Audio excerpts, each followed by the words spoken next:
C5 tas liko lang sa Ortigas. Makulimlim na naman ang hapon. Nakaraan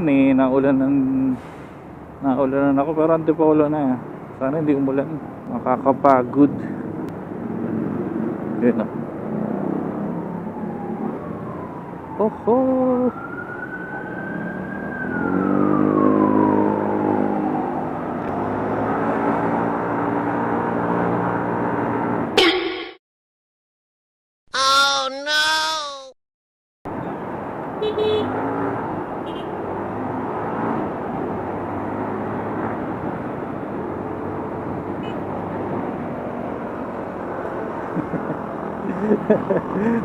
Gago eh. Natawigil eh. Ay nako. Diba ng onte. Misa talaga kapag alam mo yun, kasama mo na lang talaga sa daan yung ano eh, makapagpa-hump sa'yo eh. Bigla na lang siyang lumiko. Aray ko. Anyway, stay safe tayo. Safe lang tayo, safe lang. Ingat tayo. Daming truck. Uy, truck na naman. Dahil sa baha last time, may malaking hukay dito eh. As in, pag nadaanan mo, tumbak eh. Ewan ko lang kung tinakpan na. At kung makikita natin. Kung, ayun yata. Nasa ilalim ng jeep. Hindi natin mapapakita. Lalim talaga. Kapag nadaanan mo eh, tutumba ka.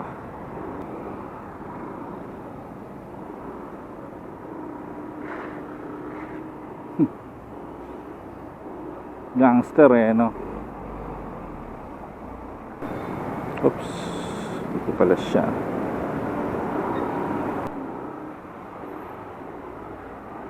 Makikisingit. Let's go.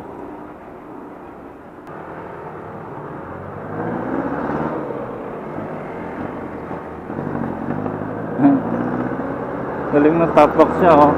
May ano, ang tawag doon, may armrest. Ayun. Kung kas mo yung girlfriend mo, asawa mo, may armrest siya. Meron pa siyang ano, ano ba to? ADV. ADV. Meron siyang ano, bracket. Siguro para yung sa saddlebag sa gilid. Siguro ginagamit niya to pang camping or pang long ride. Pwede nilagyan ng saddlebag yan, mga ganyan. Yung saddlebag, yun yung bag sa gilid, yung madalas nakikita yun sa mga adventure bike. Pero since adventure bike technically or adventure scooter ang ATV, pwede siyang maging ganun. Yun o, ganun yun naman. Ewan kung customize yan o meron talagang para sa ATV na ganyan. Ayos din, maganda. Hanip, sumampa sa gutter.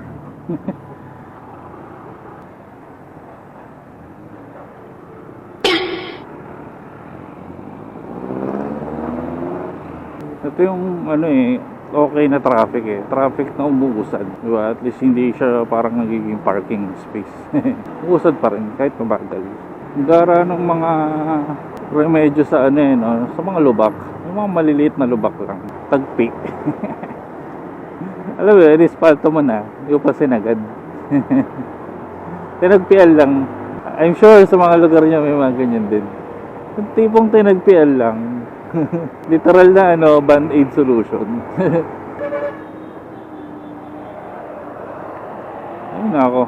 Nakago kami oh. Let's go.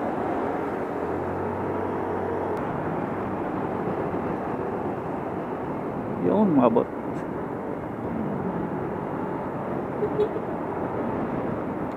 Subaru. Daw. Sports car. Yung blue.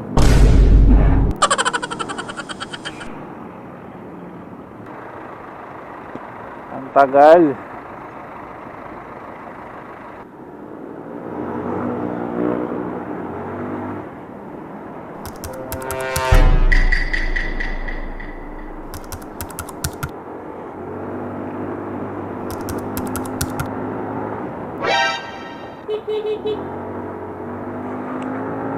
Ah. Grabe. Nakadalawa na tayo ha. Nakadalawa na tayo ngayong araw. Ngayong pag-uwi pa lang. Diyos ko po. Lord. Please po. Iwas na kami sa aksidente.